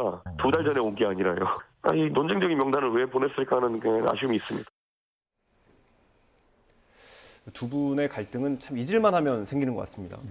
안철수 의원이 추천한 김윤 전 서울시당 위원장이죠. 그리고 정점식 의원이 어떤 의도가 있다고 보십니까? 저는 안철수 의원의 저러한 발언과 행동이 도대체 이해가 가질 않아요. 국민의당 몫으로 최고위원을 배려를 합니다. 그래서 안철수 의원께서 좀 본인과 지금까지 정치적인 행보를 같이 했던 분 중에 괜찮은 분 있으면 추천해 주세요라는 것이 이준석 대표의 얘기인데 갑자기 화합 얘기를 꺼내요. 합당해서 화합했으니까 우리가 정점식 국민의힘 의원을 최고위원을 추천한다? 맞지가 않는 것 같아요, 이것은. 그리고 김희훈 후보자 같은 경우에는 말로 옮기기 어려운 상당히 험한 말들을 윤석열 대통령과 국민의힘을 향해서 했어요. 이것이 화합과 그럼 맞습니까? 그러니까 본인은 이런 식으로 얘기를 하죠. 아유, 치열하게 경쟁하다 보면 그런 얘기도 할 수 있죠. 라고 얘기를 하는데 많은 상처를 줬거든요. 정말 너무나 듣기 힘든 얘기들을 많이 했어요. 그런 분이 최고위원회에 있다면 국민의힘 구성원들이 어떻게 생각할 것이냐. 그래서 저러한 분들을 추천한 것 자체가 나는 좀 내 주위에 인재가 없어. 추천할 만한 사람이 없어. 그래서 생각하다 보니까 그냥 국민의힘 분 한 분, 나랑 같이 일했던 분 한 분 이렇게 추천하는 거야 라고 하는데 조금 더 인재를 찾아보시면 좋을 것 같다라는 생각이 듭니다. 일단 이 대표가 재고를 요청했고요. 정 의원을 거부하는 이유가 또 안 의원과 친윤계의 영향력이 확대되는 걸 뭐 방지하기 위해서냐 이런 시각이 있었는데 여기에 대해서 이 대표가 선을 그었거든요. 어떻게 보셨습니까? 이 대표는 가급적이면 안철수 의원의 정치적 영향력이 확대하는 것을 경계를 하고 있는 것처럼 보입니다. 처음으로 들어가서 말씀을 드리면 국민의당 몫으로 최고위원 2석을 보장을 했다라고 하면 그 부분은 사실 안철수 의원에게 추천권을 주는 겁니다. 그러면 저는 두말 없이 받으면 아무 문제가 안 돼요. 여기 안철수 의원의 정치적 노림수는 있다고 봐요. 김윤 전 서울시당 위원장이 그 후보 단일화 과정에서 또 합당 과정에서 여러 가지 비판의 목소리를 냈습니다. 그러니까 여전히 제3의 정치, 새 정치를 이야기했던 안철수의 중도 노선에 대해서 지지하고 있는 당원들 또 지지자들이 있는데 이분들의 목소리를 대변한 거예요. 그러하기 때문에 안철수 의원 입장에서는 자기를 과거에 지지했지만 지금은 잠시 물러나 있는 이분들을 포용할 필요성이 있다. 그럴 때 국민의당과 국민의힘의 온전한 통합이 필요하겠다라는 생각이 하나 있었을 것이고 또 하나는 다음번에 당권에 도전하려면 어쨌든지 간에 대통령과 함께 일하고 있는 세력들과 손을 잡고 저 대통령과 마찰 일으키지 않고 여당 운영 잘할 수 있습니다라는 메시지를 보내야 되지 않겠습니까? 그런 측면에서 검사 출신인 정점식 의원을 이렇게 나의 몫으로 추천을 해서 당 운영 과정에서 나의 목소리가 100% 반영은 되지 않을지 모르겠지만 안철수가 과거 국민의당에 집착하지 않는다라는 메시지를 좀 주고 싶었던 모양인데 그것이 다음 또 당권을 또 노릴 수 있는 이준석 의원 대표 입장에서는 불편하게 보일 수밖에 없는 것이라고 봐요. 하지만 그 2석을 최고위원 2석을 미리 약속했다면 저는 조건 붙이지 말고 받는 것이 정치적 도의라고 생각합니다. 예. 네. 그 혁신위 내용도 좀 짚어보겠습니다. 지금 출범이 이르면 이번 주에 될 거라는 전망도 있던데 네. 배현진 최고가 이제 추천권이 하나 있지 않습니까? 네. 근데 마땅한 사람 찾기가 어렵다 이런 취지로 얘기를 했나 봐요. 이게 실제로 찾기 어려운 건지 아니면 이걸 견제하기 위한 발언인 건지. 본인은 추천을 이미 했어요, 한 명을. 예. 그랬는데 그분이 좀 자기는 참여하기가 좀 부담스럽다 해서 참여를 안 한 것이고 지금 배현진 의원 같은 경우에는 아니 혁신위가 왜 당대표가 왜 지금 공천제도를 개혁하려고 그러냐. 다음번 당대표가 할 일인데 네. 이것은 결국에는 이준석 대표가 다른 욕심이 있는 거 아니야? 사조직을 뭐 구성하려고 하는 거 아니야? 예. 이런 이제 얘기를 하고 있는데 배현진 의원도 상당히 좀 과한 비판을 하고 있는 것이 아니냐는 좀 생각이 들어요. 예. 지금 혁신위에서 어떠한 공천제도를 개혁을 한다고 하더라도 내년 6월에 새로 뽑힐 당대표가 새롭게 공천제도를 손볼 수가 있을 것 네. 같고요. 또한 그 2024년도를 앞두고 구성될 공천관리위원장이 예. 또한 이런 공천제도를 손볼 수가 있습니다. 그래서 저는 상징적으로 민주당보다는 우리가 선거에서 이겼지만 우리 당내 개혁 그리고 정치권 개혁, 국회 개혁을 우리가 앞장서겠다라는 이준석 대표의 상징적인 저런 혁신이 띄우는 모습에 오히려 박수를 보내야지 아 사조직 아니야?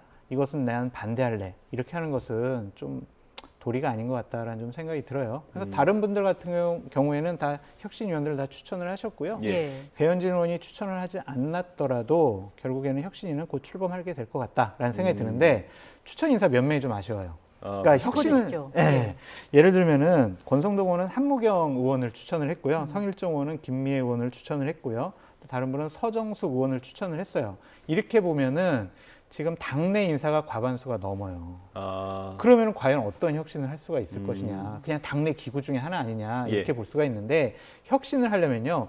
외부의 눈과 판단으로 국민적인 눈높이를 갖고 당을 바꿔나가야지 그 안에 있는 분들이 우리 어떻게 혁신할까라고 고민해봤자 별다른 내용이 나오지 않을 것 같아요.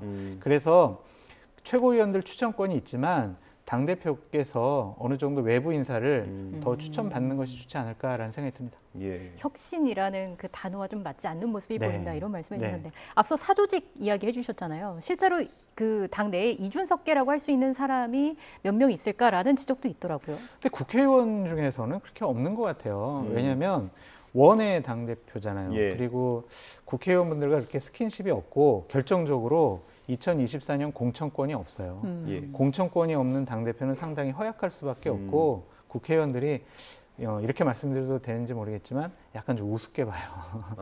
그렇죠. 그렇기 때문에 뭐 이준석계가 있다, 없다 이렇게 좀 국회의원 차원에서 예. 그렇게 말씀드리기가 어려울 것 같고 네. 그냥 뭐 당무실장이라든지 아니면은 원외위원장 이런 분들 중에서는 몇 분 친한 분들이 있지만 예. 이준석계는 없어 보인다라고 예. 말씀드립니다.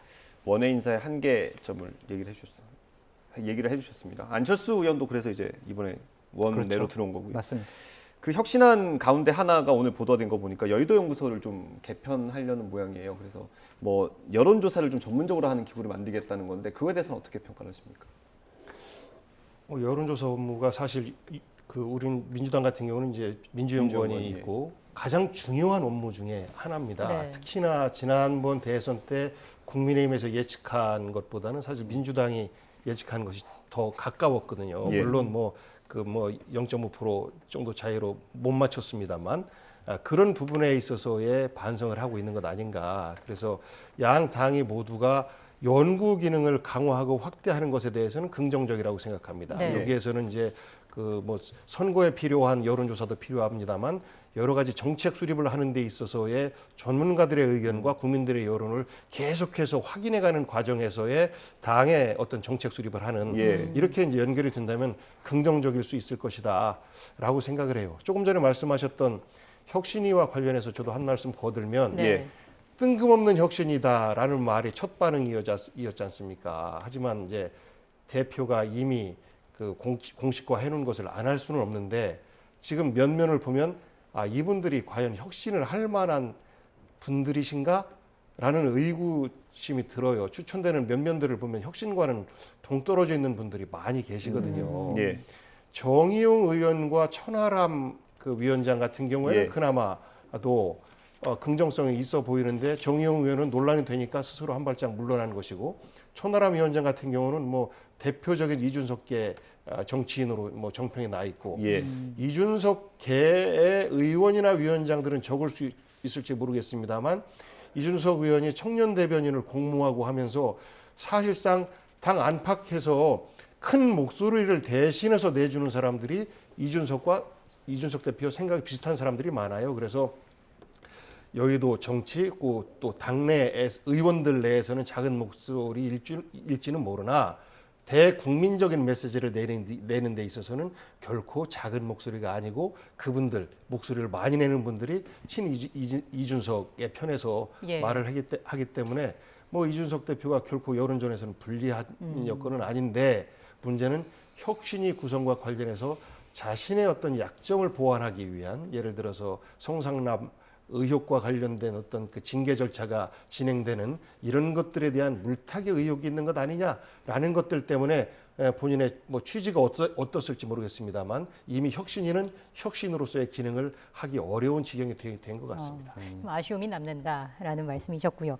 이 부분을 짚어보겠습니다. 주제를 바꿔서요. 산업부 블랙리스트 의혹을 수사 중인 검찰이 문재인 정부 초기 청와대 인사수석실 행정관을 지냈던 박상혁 민주당 의원을 수사선상에 올린 것으로 알려졌습니다. 여기에 대해서 오늘 아침에 민주당에서 입장이 나왔는데요. 우상호 비대위원장의 목소리 들어보고 오겠습니다.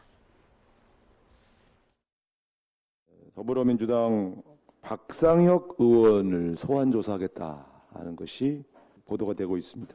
지금 박상혁 의원은 몽고에 출장 중입니다. 오늘 이 보도를 보고 모든 출장 일정을 취소하고 지금 귀국하겠다 이렇게 연락이 왔습니다. 백윤규 장관에 대한 구속 신청과 박상혁 의원에 대한 수사 개시는 예고했던 대로 문재인 정권에 대한 보복 수사의 시작이다. 저는 이렇게 규정합니다. 대선 때도 이걸 일관되게 제가 윤석열 정부가 들어서면 이 일을 하고야 말 것이다. 그리고 한동훈이라고 하는 분을 앞세울 것이다. 이렇게 경고했는데 우리 모두가 예상한 대로 윤석열 정권에서 최측근 한동훈 검사를 법무부 장관이 임명해서 첫 번째 작품이 보복 수사 개시였다. 네, 아마 비서관님께서 하신 말씀이 좀 많으실 것 같아요. 박상혁 의원이랑도 좀 같이 근무를 하셨다고. 예, 같이 근무를 했었고요. 뭐 저는 정무비서관으로 있었고 박상혁 의원은 당시에 이제 인사수석실, 인사비서관실 행정관으로 선임 행정관으로 일을 했었죠. 예. 그 인사수석실이 하는 이야기가 정부와 관련된 산하기관에 관련된 모든 인사들에 대한 어떤 자료를 관리하는 겁니다. 그러면서 비어있는 자리에 어떤 인사들을 추천하는 게 좋은지 이런 것들을 추천도 받고 하는 자리예요. 그런데 이 당시에 당연히 그 담당 행정관으로서 산업부의 현재 산하기관에 있는 그 인사에 대한 자료 이것을 그 산업부 장관과 공유하는 것은 당연한 일이고 여기에서 이분은 뭐 대부분 다 이전 정권에서 추천받은 분들 아니겠습니까? 어떠한 경력을 갖고 있고 정치 경력이다라고 한다면 이러한 정치 경력을 갖고 있는 사람이다라고 하는 것들은 기본적인 인사 자료입니다. 그리고 이분의 임기는 언제까지다. 예를 들어서 2+1 정도의 임기가 많아요. 2년 하고 나서 평가 후에 1년 추가하는 이런 정도의 그 공직이 많거든요. 그러니까 이분은 그래서 1차는 언제 끝나고 1년 추가하면 언제 끝납니다. 이런 자료들을 산업부와 부처가 공유하는 것은 그분 고유의 업무예요. 그런데 이제 그것을 넘겼다라는 것으로 해서 인사 개입, 블랙리스트 작성에 개입했느냐 안 했느냐 이렇게 의혹을 가지고 현직 의원에 대해서 수사를 한다라고 하는 것은 이건 굉장히 그 당시에 관행으로 이어졌던 인사관리 시스템에 대해서 이건 정치 보복으로 이해할 수밖에 없는 이런 상황이 펼쳐지고 있다. 박상혁 의원도 굉장히 어이없을 거예요. 그러니까 당시 청와대 근무했던 사람들 같은 경우는 우리가 박근혜 정부의 탄핵을 목도했기 때문에 정말 티끌 하나의 흠이라도 남는다면 그 정권 교체 이후에 재창출한다 할지라도 그 이후에라도 얼마든지 우리가 국민적 지탄을 받을 수 있기 때문에 정말 조심 또 해야 된다라는 것이 대통령을 비롯한 모든 근무하는 사람들의 자세였어요. 물론 거기에서 일부분에 대해서 의견 충돌이라든지 이런 것들 때문에 정부가 제대로 교류되지 않고 매끄럽지 않은 부분들은 있을 수 있다라고 봐요. 예를 들어서 환경부 같은 경우에 청와대와 환경부 간에 어떤 소통의 미흡함 이런 부분들이 일부 있었던 것으로 제가 그 파악을 하고 있는데 산업부 같은 경우에 청와대에서 갖고 있는 그런 인사 자료를 공유하는 것, 장관과 공유하는 것은 지극히 당연한 것인데 이것을 가지고 문제 삼는다. 이거는 정말 너무 상식적이지 못한 정치 보복의 접근이다라고 생각합니다. 그러니까 자료를 공유하라고 그랬지 누가 있는 사람 쫓아내는 리스트를 만들라고 했습니까? 그러니까 지금 비서관님께서 문재인 정권 하에서는 티끌만큼 또 흠을 안 보이게 해서 노력했다라고 하셨는데 그럼 환경부 장관은 왜 구속당했어요? 그러면 신미숙 전 균형 인사비서관은 왜 집행유예 3년 받았습니까? 잘못한 거잖아요. 블랙리스트 만들어가지고 문재인 정권 하에 있는 검찰에서 조사받고 처벌받은 사람들이에요. 그런데 이거 관련해서 박상혁 의원은 그러지 않았을 것이다? 공유했을 것이다? 그렇게 볼 수는 없잖아요. 지금 검찰이 다양한 차원에서 여러 가지 증거와 녹취 이런 것들, 증거물들 다 지금 확보한 상황에서 박상혁 당시 인사 담당 행정관이 이러한 일들을 했다라고 규정을 한 상황이지 않습니까? 네. 공유하고 그냥 리스트를 만드는 것까지는 괜찮지만 어쨌든 당시에 산업부와 관련된 산하기관에서 있던 사람 쫓아냈고요. 자기들이 원하던 사람들을 채용하려고 뭐 예를 들면 면접, 시험 뭐 문제까지도 공유했다라는 얘기까지 나오고 있습니다. 이건 잘못했다라는 좀 생각이 들고요. 결국에는 이것이 과연 인사 담당 행정관 차원에서 이루어졌을 것이냐. 그것은 그렇게 볼 수가 없어요.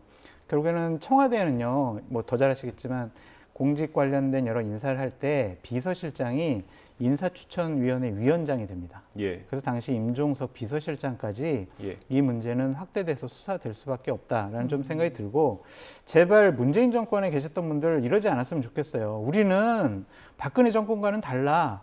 우리는 한침에 뭐 틈도 없어, 흠결도 없어, 티끌도 없어. 이런 식으로 얘기 안 하셨으면 좋겠어요. 정치 보복이냐 아니면 정상적인 수사냐 이것은 앞으로 진행되는 상황을 봐야 되겠지만 잘못한 것에 대해서는 잘못했다라고 인정하는 것이 옳다라고 말씀드립니다.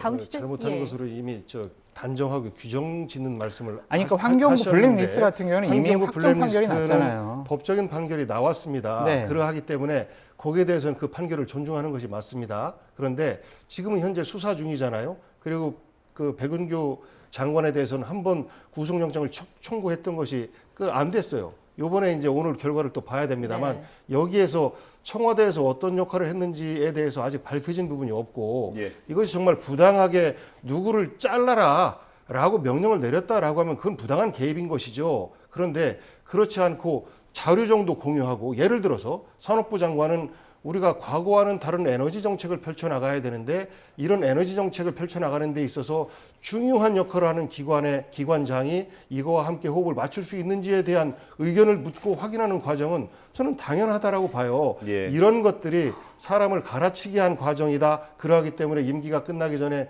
바뀌었기 때문에 이건 잘못된 것이다 라고 해서 그것을 잘못한 것이다 라고 미리 단정 짓고 이 사건에 대해서 접근하는 것은 저는 이 문제를 오히려 그렇게 정치 보복하고 단정하고 있구나 라고 오해할 수밖에 없게끔 만드는 말씀이시라 저는 이 부분에 대한 검찰의 진행 과정을 보고 그리고 이 사건이 진행되는 것을 보면서 우리 국민들이 과연 이 문제가 정치 보복이냐 아니면 잘못된 것에 대한 단죄냐라고 저는 평가할 수 있을 것이라고 보고 지금 현 단계에서 안 된다라고 하면 저는 역사적 평가는 피할 수 없는 숙제이다라고 생각해요. 그리고 지난번 문재인 정부에서 일했던 많은 사람들 최선을 다해서 티끌 없이 일하고자 최선을 다 했다라는 것이 어떻게 말도 안 되는 말입니까? 그래서 그런 부분까지는 서로 지적하는 데 있어서의 경계를 두었으면 하는 부탁을 말씀드리고 싶어요. 산업부 블랙리스트 관련한 문제가 뭐 확정적으로 잘못됐다, 법적으로 문제 있다고 말씀드린 게 아니고요.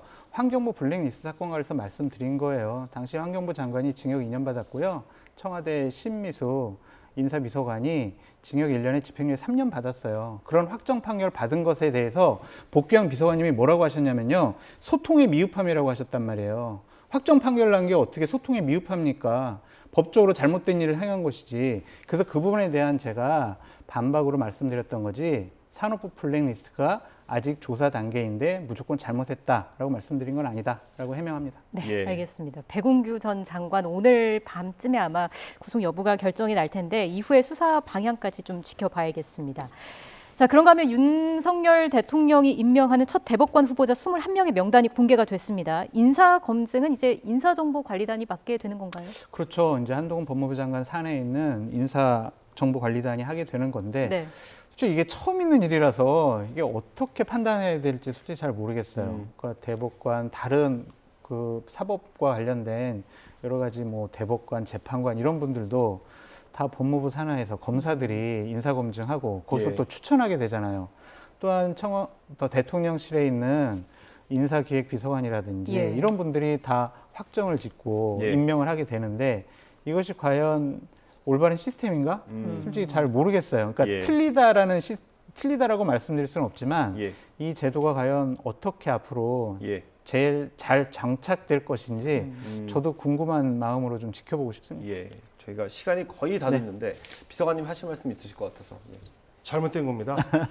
우리가 대통령 중심제 국가이기 때문에 대통령실에서 인사정보를 관리하는 것, 저는 이것은 뭐 국민들이 양해할 수 있을 것이라고 봐요. 그런데 사법부에 대한 인사검증, 대법관에 대한 인사검증을 법무부 장관이, 검사들이 한다? 말이 안 되는 것이죠. 전에도 한번 말씀드렸습니다만 같은 장관인데 법무부 장관이 이 장관들의 그 인사 내용에 대해서 다 알고 있다라고 얘기를 하면 그 사실 왕장관 되는 거 아니겠습니까? 그러하기 때문에 이거는 시스템을 정비하는 것이 정답이다. 그것이 삼권분립 민주주의 대한민국 국가의 시스템에 맞다라는 생각입니다. 네, 저희가 두 분의 말씀을 더 듣고 싶은데 준비될 시간이 다 돼서 여기서 마무리를 하겠습니다. 장성철 대구 가톨릭대 특임교수, 복기왕 전 청와대 정무비서관과 함께했습니다. 고맙습니다. 고맙습니다.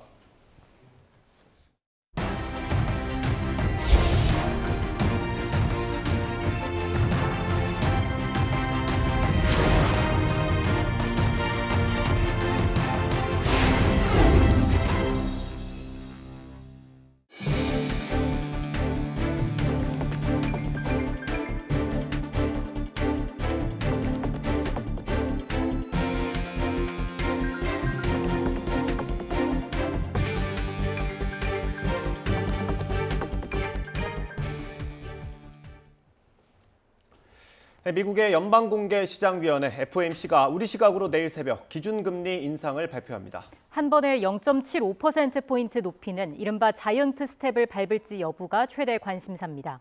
우리 경제에 막대한 영향을 줄 수밖에 없어서 정부는 긴장감 속에 촉각을 곤두세우고 있습니다. 조태현 기자의 보도입니다. 41년 만에 가장 크게 오른 미국의 지난달 소비자 물가. 미국 중앙은행인 연방준비제도가 우리 시각으로 내일 새벽 기준금리를 결정합니다. 치솟는 물가를 잡기 위해 또 한 번 대폭 올릴 것으로 전망됩니다. 일단은 0.5%포인트 인상이 유력합니다. 하지만 그동안 연준이 선을 그어왔던 자이언트 스텝, 그러니까 한꺼번에 0.75%포인트 인상할 수 있다는 분석도 나옵니다. There is a broad sense on the committee that additional 50 basis point increases should be on the table at the next couple of meetings. 자이언트 스텝이 현실화한다면 우리 경제는 엄청난 타격을 받을 것으로 보입니다. 먼저 금융시장의 변동성 확대입니다. 미국의 높은 금리를 쫓아 국내에 있는 외국 자본이 유출된다면 주식시장은 흔들리고 환율은 치솟게 됩니다. 미국의 금리 인상의 경우 우리나라를 떠나는 외국 투자자들 그리고 전반적인 무역 수지 악화 가능성에 대한 우려도 번져 있는 상황이어서 현재 우리나라 통화 가치가 떨어지고 있고요. 이러한 부분들은 추가적인 물가 상승 압력으로 작용할 가능성이 있는 상황입니다. 여기에 맞대응하려면 한국은행도 기준금리를 더 높일 수밖에 없습니다. 0.5%포인트 인상, 이른바 빅스텝 가능성까지 나오는데 민간 경제에 주는 충격이 워낙 커 지금까지 한 번도 단행된 적이 없습니다. 금리를 높이면 1,900조 원에 달하는 가계부채에 큰 부담을 줘 대출과 소비가 줄어들게 됩니다. 기업들은 자금 조달을 거리고 투자를 주저하게 되는데 이는 경기 둔화로 이어집니다. 미국은 금리 인상 여력이 더 많고 0.5%씩 예를 들어서 3번, 4번 간다고 해도 금리 인상을 추가적으로 버텨낼 수 있는 영역이 많고 한국은 금리를 그렇게 올렸다가는 한계 기업이라든지 한계 가구의 문제들이 생기면서 경기 불황으로 급속하게 갈 가능성이 있기 때문에 민간에 충격을 덜 주면서 물가를 잡고 경기 침체도 막아야 하는 상황. 정부는 진퇴양난에 빠져 있습니다. YTN 조태현입니다. 사상 최악의 적자를 겪고 있는 한국전력이 내일 올해 3분기 전기요금 인상안을 정부에 제출할 예정이어서 정부의 결정이 주목됩니다. 한전은 내일 정부의 전기요금의 일부인 연료비 조정 단가를 올해 3분기 직전 분기 대비 킬로와트 시당 3원의 인상과 함께 인상폭 확대 등이 필요하다는 내용의 공문을 보낼 예정인 걸로 알려졌습니다. 3분기 전기요금이 인상되면 다음 달엔 가스요금 인상이 예정돼 있어서 동시에 오르게 됩니다. 5월 취업자 수가 1년 전보다 90만 명 넘게 늘면서 같은 달 기준으로 22년 만에 최대 증가폭을 기록했습니다. 코로나19 이후 일상 회복으로 음식, 숙박업 고용이 늘었지만 증가분의 상당폭은 고령층 직접 일자리로 나타났습니다.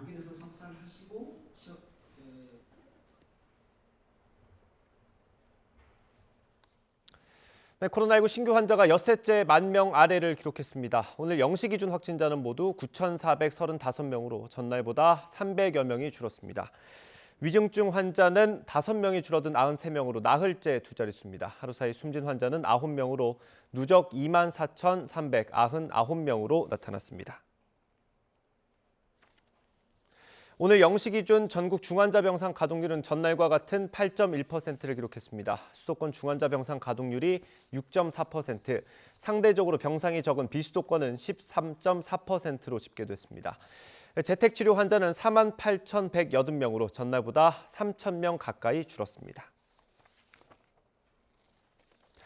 코로나19 유행으로 아프면 쉴 수 있는 제도 마련 요구가 커지자 정부가 다음 달부터 상병수당 시범 사업을 추진하기로 했습니다. 상병수당은 근로자가 업무와 관련 없는 질병이나 부상으로 아플 때 소득을 지원하는 제도입니다. 해당 지역은 서울 종로구와 경기 부천시, 충남 천안시, 경북 포항시, 경남 창원시, 그리고 전남 순천시 등 6곳입니다. 상병수당은 하루 43,960원을 지원하고 시범사업 지역에 거주하는 취업자와 지자체가 지정한 협력사업장 근로자를 대상으로 합니다.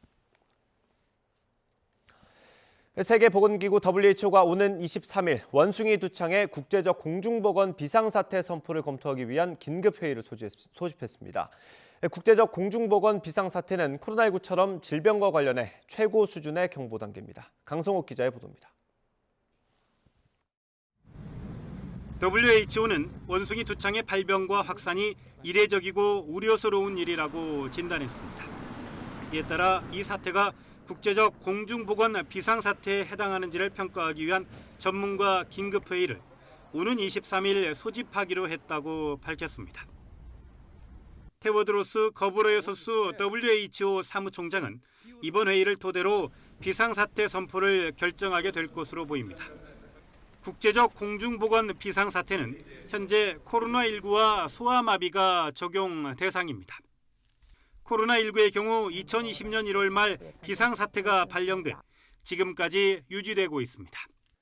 The global outbreak of monkeypox is clearly unusual and concerning.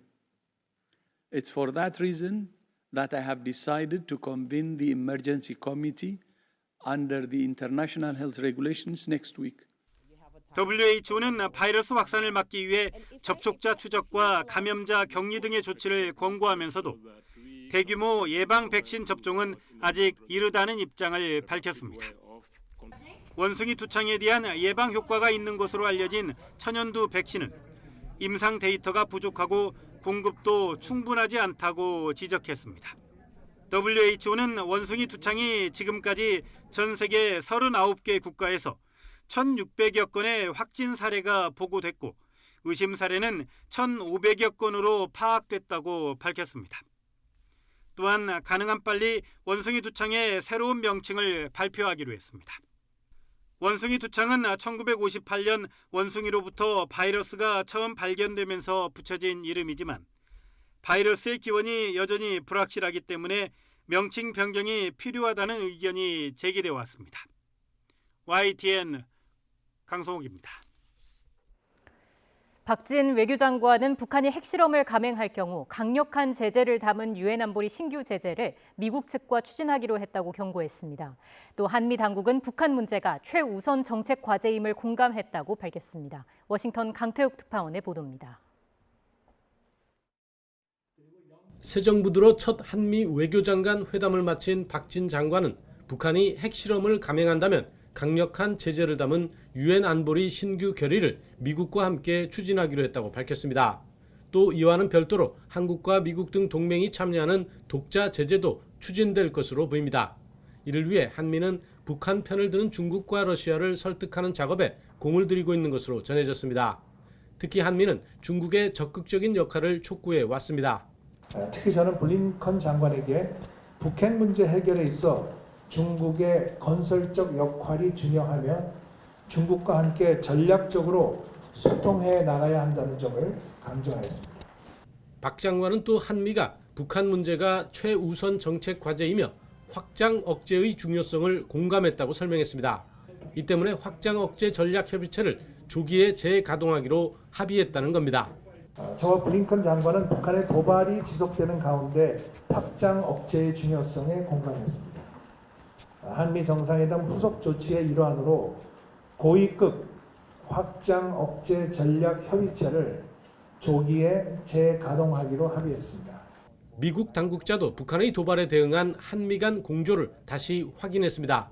군사 대비 태세에 대한 조정도 한국과 긴밀하게 협의해서 이루어질 것이라고 강조했습니다. Everything that we do as it relates to our responses, but also any adjustments we may make in our posture will in the first instance be done in consultation, close consultation with the ROK. 다만 최종 결정이 내려진 것은 아니고 새 정부와 논의하고 있다고 설명했습니다. 박 장관은 특히 한국과 미국이 북한의 코로나 대응을 적극적으로 도우려는 진정성이 있다며 대화의 문도 열어두고 있음을 거듭 확인했습니다. 워싱턴에서 YTN 강태욱입니다. 우크라이나 돈바스 지역의 전략적 요충지인 세베로도네츠크가 러시아군의 집중 포격으로 마지막 교량이 파괴되며 사실상 고립됐습니다. 러시아는 아조트 화학 공장에 대피 중인 민간인을 위해 안전 통로를 개설한다고 밝혔습니다. 보도에 김선희 기자입니다. 우크라이나 동부 돈바스 지역의 전략적 요충지인 세베로도네츠크. 우크라이나군이 격렬히 저항했지만 러시아군의 집중 포격에 결국 마지막 교량이 파괴됐습니다. 세베로도네츠크 시장은 현지 시간 14일 러시아군의 공격으로 도시와 강 건너 리시찬스크를 연결하는 세 번째 교량이 파괴됐다고 말했습니다. 우크라이나군은 러시아군의 공세에 밀려 세베로도네츠크 중심부에서 밀려난 데 이어 퇴강로까지 막히며 사실상 고립됐습니다.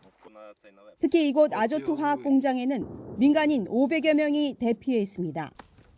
러시아는 인도주의 원칙에 따라 민간인 대피를 위한 안전 통로를 개설하겠다고 밝혔습니다. 현지 시간 15일 오전 8시부터 저녁 8시까지 루안스크 인민공화국 내 스바토보로 향하는 인도주의 통로를 개설해 모든 민간인의 안전한 대피를 돕겠다는 겁니다. 그러면서 우크라이나군에게 무의미한 저항을 중단하라고 압박했습니다. 젤렌스키 우크라이나 대통령은 러시아의 결승선은 키이우가 아닐 것이라며 조속한 무기 공급을 재차 호소했습니다. Сьогодні удар був по Львівській і Тернопільській областях. І ми знову і знову повторюємо нашим партнерам, що Україні потрібна сучасна протиракетна зброя. 현재 고립된 세베로도네츠크 안에는 12,000여 명의 주민이 남아있는 것으로 전해졌습니다. 특히 아조트 화학 공장에 갇힌 민간인 500여 명은 러시아군의 집중 공격으로 대규모 사상자가 발생한 마리우폴의 아조우스탈 제철소 사태와 닮아가며 우려를 낳고 있습니다. YTN 김선입니다.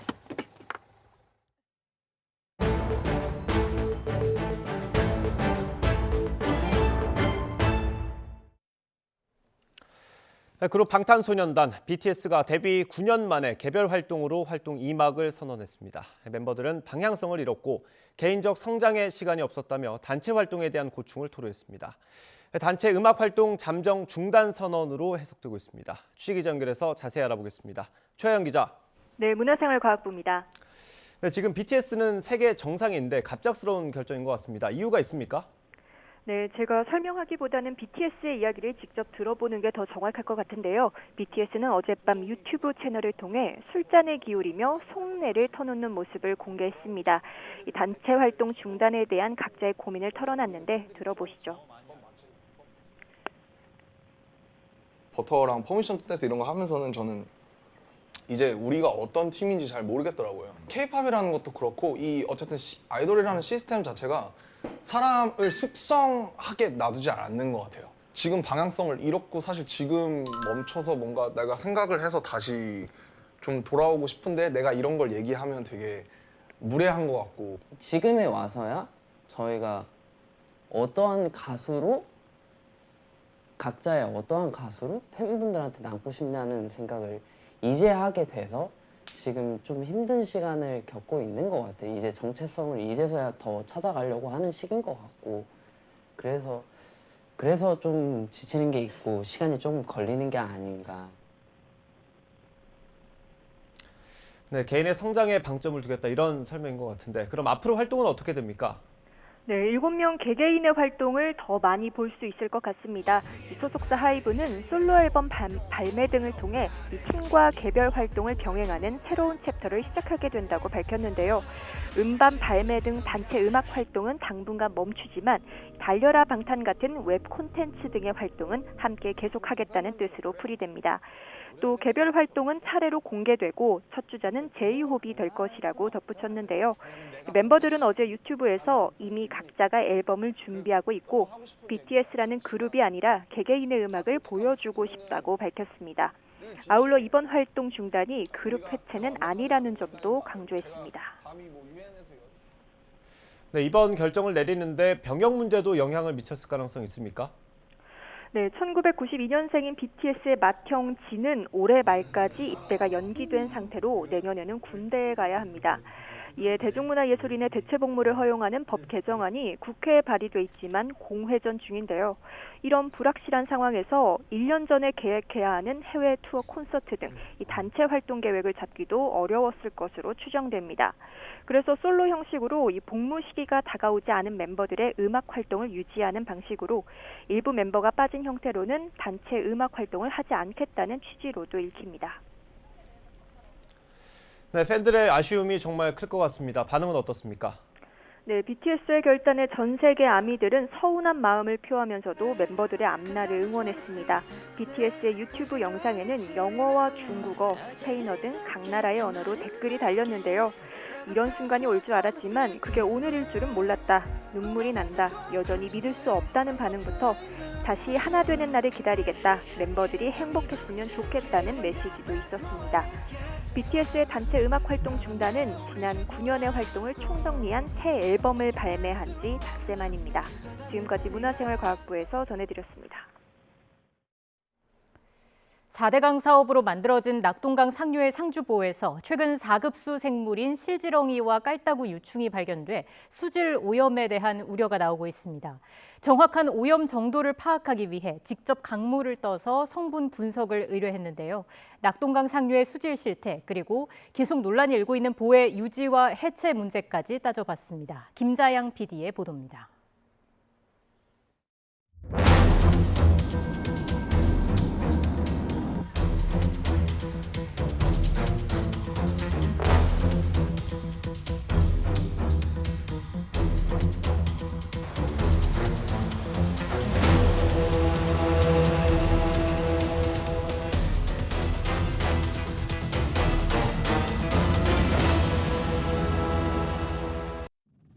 지난 2012년 완공된 낙동강 상류 상주보입니다. 얼핏 깨끗한 강처럼 보이지만 가까이 가보면 상황이 다릅니다. 강의 가장자리에는 녹조가 밀려와 쌓여 있고 바닥에서는 악취를 풍기는 새카만 진흙이 나옵니다. 오염된 물에서 사는 벌레들도 발견됩니다.